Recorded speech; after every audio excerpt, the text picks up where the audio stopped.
Welcome to this month's episode of the PA Path. I'm Emma Sellers, Chief Recruitment and Engagement Officer at PAEA. I'm delighted to have Rachel Rogowski and Sean Kramer as our guests. Rachel Rogowski is a newly certified physician assistant who graduated from the Lake Erie College PA program in August of 2025. During her time in school, she was an active participant in the PA Student Success Program for 2 years.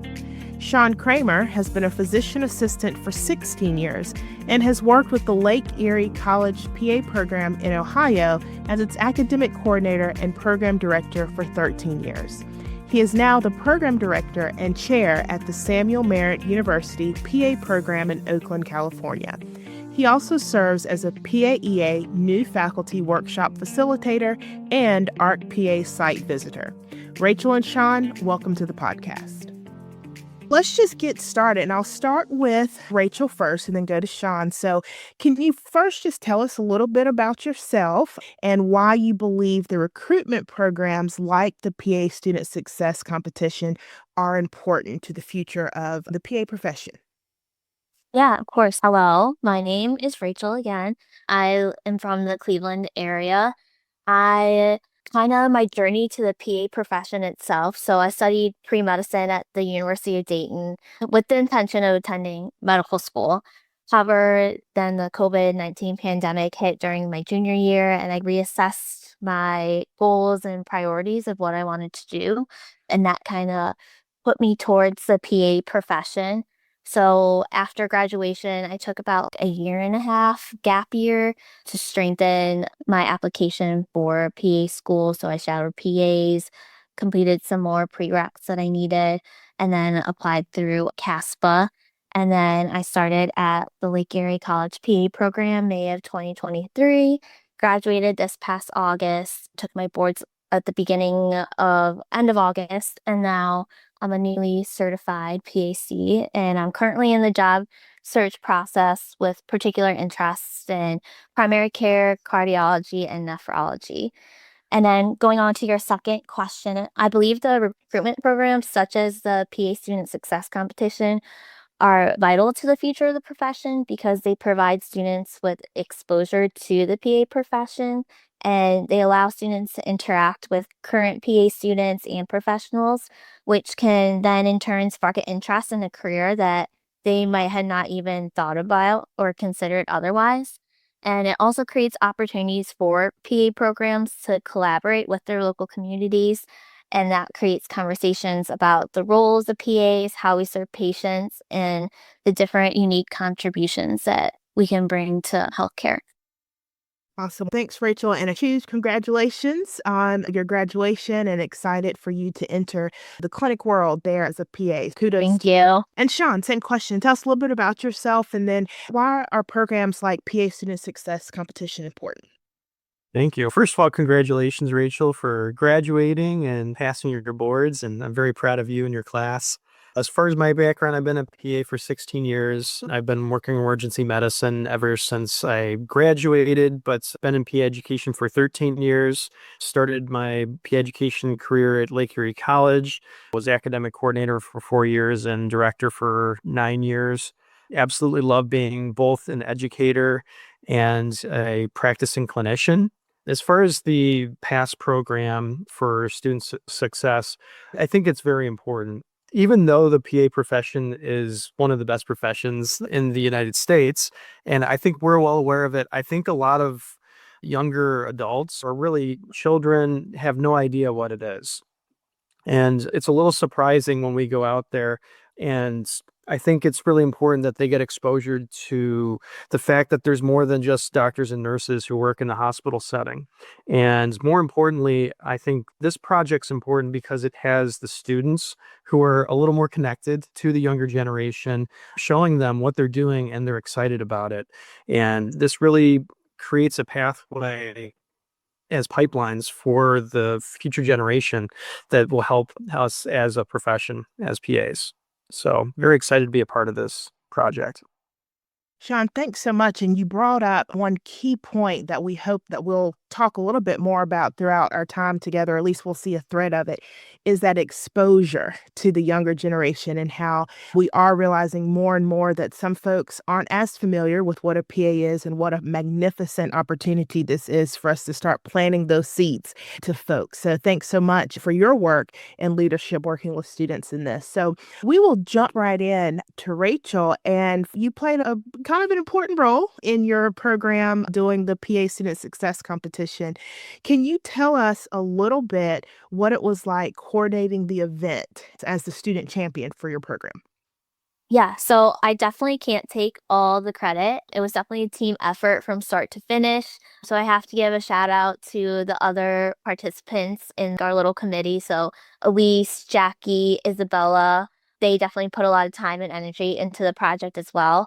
And then also have to give a big shout out to the class above us. So the people that were on that team were Bon, Francesca, Twinsy, and Ashley. They competed the year before us and I believe placed second place. And that really left us with a strong foundation and resources, which we were just able to build upon, adapt, and expand upon. And that kind of gave us a head start and played a huge role in how we succeeded this past year. And then a big thank you to Sean for leading us throughout the entire process, introducing us to the project, and helping us stay focused. So with that being said, while much of the groundwork was already laid down for us, I would say the biggest challenge was figuring out who we're going to present to and getting in touch with schools and finding opportunities to present. So that kind of involved a lot of emails, following up to those emails, and finding different ways to find connections and ways that we can get into these schools. A moment that's really stood out to me personally was reaching out to my high school biology and anatomy teacher. She was one of the key people who even inspired me to pursue a career in healthcare. And so I had taken her anatomy class my senior year of high school, so that's about 7 years ago. So being able to come back to that same classroom, present to her current students where I was sitting just a couple of years ago was a big full circle moment. Yeah, absolutely. And it made the entire experience even more meaningful. And she was super excited to have me back and just, I don't know, just a big full circle moment to be there and present to the students in her class. Rachel, I love that full circle moment. And my hope is that in a few years, we'll have some other students that you reached out to in the PA Student Success Competition, then able to do the same. So awesome. Yeah, that'd be Thanks for awesome. sharing. Yeah. Thanks for sharing that. Sean, the same question for you. What was your experience as the faculty champion, seeing your students build out their project and ultimately win the Brenda Jasper Award? It was great. And I think some faculty members are hesitant to work on projects specifically with the students, but I've had a wonderful experience in these types of settings. And it was really cool embracing the excitement that the students have toward their profession and what they're doing. The day-to-day of the classroom can get really tough, but it's a project like this that can really bring people together and do something special. My role in this was to basically guide and shepherd what the students would like to do. And I put a call out for help and who would be interested. And we had a good showing of folks who would like some leadership opportunities and then a way to also engage the rest of their classmates. And from my end, it was wonderful watching the students bring their ideas in and then helping to guide which ones could be successful. And seeing their success was really special to me. And I was very proud of them and happy to be a part of it. So I would really encourage current faculty to actively engage with their students and also empower them to give them these leadership opportunities. And to me, that's what's exciting. Thank you so much. It's not easy, not difficult, but definitely worth it, is what it sounds like from that faculty perspective. Sean, I'm going to stick with you a little bit as we jump to our next thing. And Rachel, I'm going to ask you the same question too. What advice do you have for PA programs who may be interested in coordinating these events, but just where to start? I know that you all have done this for a couple of years, so this past year might have gone a little bit smoother, but just where to start as the faculty advisor. And then again, Rachel, same question from the student perspective. Well, my first bit of advice is just do it. And I think the first piece is just committing to wanting to do this. And I think if your missions align with finding the next generation of PA students, I think most of us are there. First, you have to have that commitment. I think the second piece is looking at what the requirements are, and they're really small. It's essentially a commitment to at least do something to present to the younger generation. It could be in elementary, middle, or high schools. And then it's a matter of recruiting students, and it's not hard. If it's something you're passionate and energetic about, I think that gets to be contagious, and the students can start embracing that as well.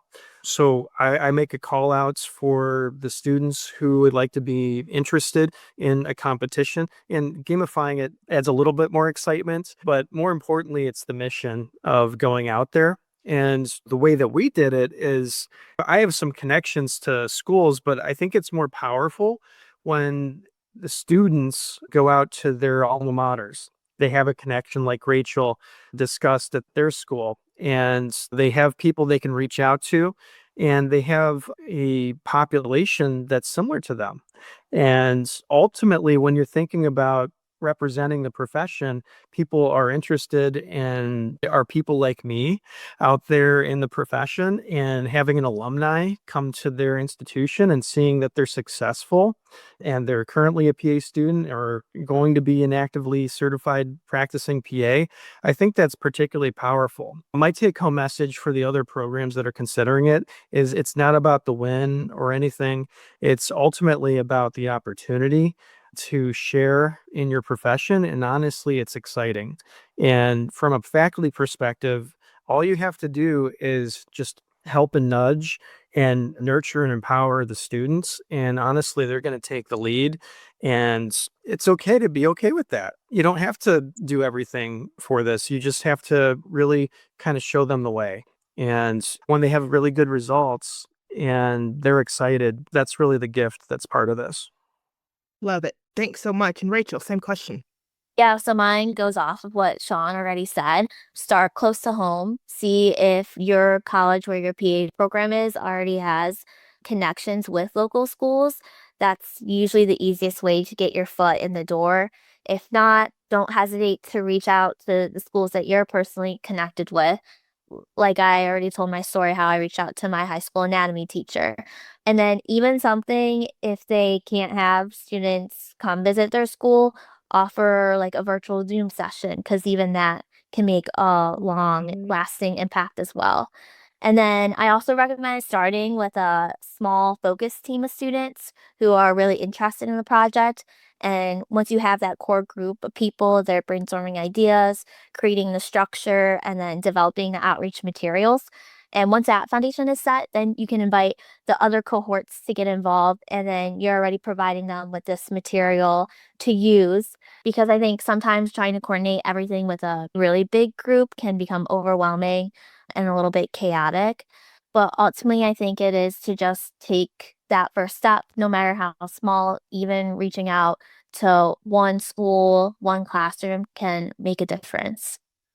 Yeah, thanks so much, both of you. Very good tips there and very practical things. Again, Rachel, to your point, even a Zoom call or a virtual call, there's still an impact there. So there's different ways you can tweak this, and just the power of support from the faculty is pretty incredible. I think that we have talked a little bit or a good bit about the good, some of the bad, maybe the challenges there, but ultimately highlighting how significant and how good this work is. Both of you, we'll start with Sean here. What is your favorite part of these events? I would first say that interacting with the younger generation, whether it's elementary, middle, or high schoolers, and their excitement and learning about the profession. And as I'm aging more into my career, you start thinking about the next generation of students, and it's really nice to know that there's an even younger generation that are excited and interested in medicine and working with people, and hope maybe one day even taking care of us.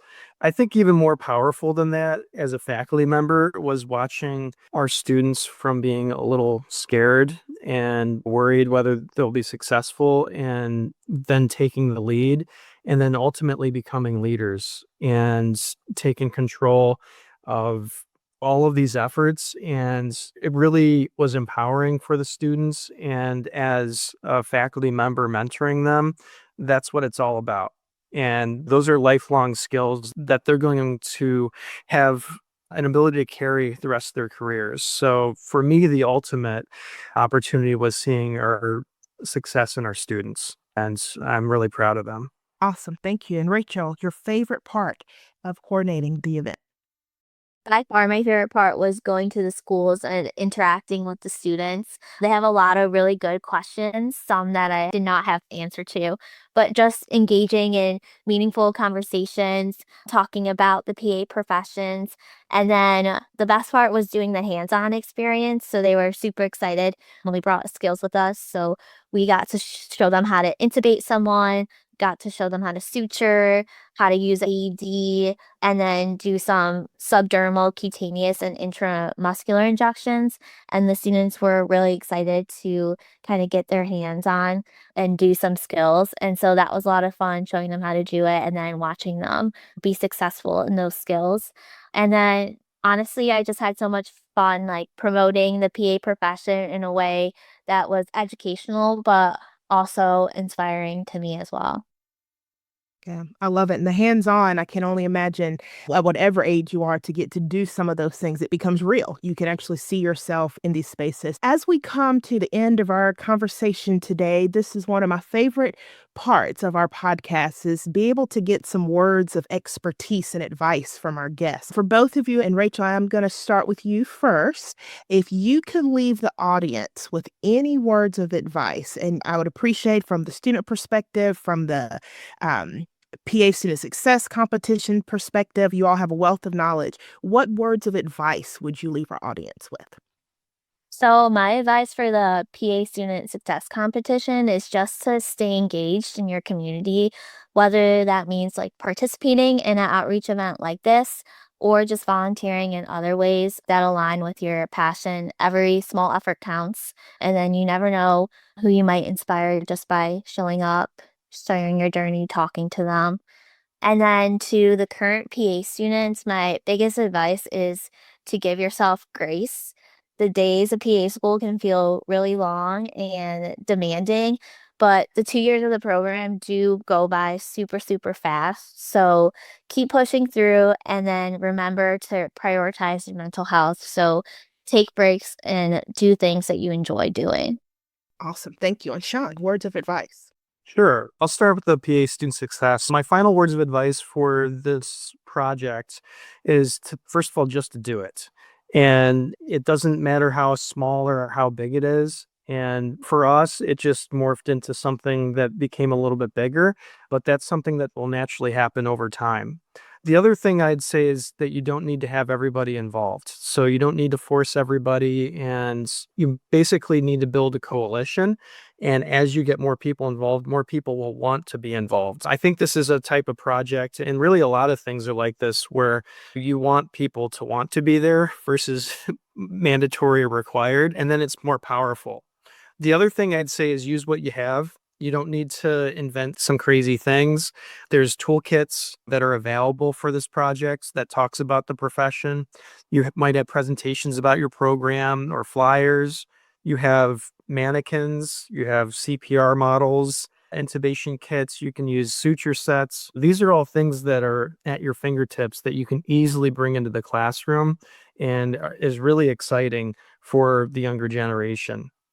From a faculty perspective, empower your students. You don't need to control or manage all of these things. And with just a little bit of guidance and direction, it's incredible with what they're able to accomplish. My last bit of advice for PA faculty is to model what you would like your students to do. And from my perspective, community service is very important, and it should be for our profession.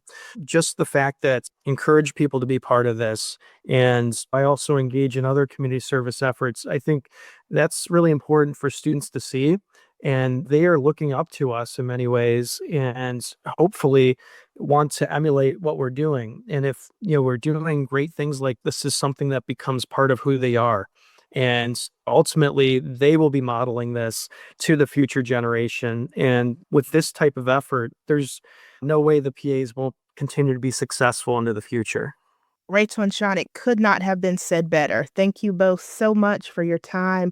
And it just kudos on the work that you're doing and what you're going to do in the future. And the PA Education Association and the PA profession is just incredibly fortunate to have both of you. So thank you so much. And as always, look forward to seeing you around. Take good care. Thank you so much. Thank you for everything. I appreciate Rachel and Sean for joining us. And thanks to everyone for listening to this episode of the PA Path. Learn more about the PASS program at paeaonline.org/PASS. Join us each month for conversations with leaders in our profession, both nationally and worldwide.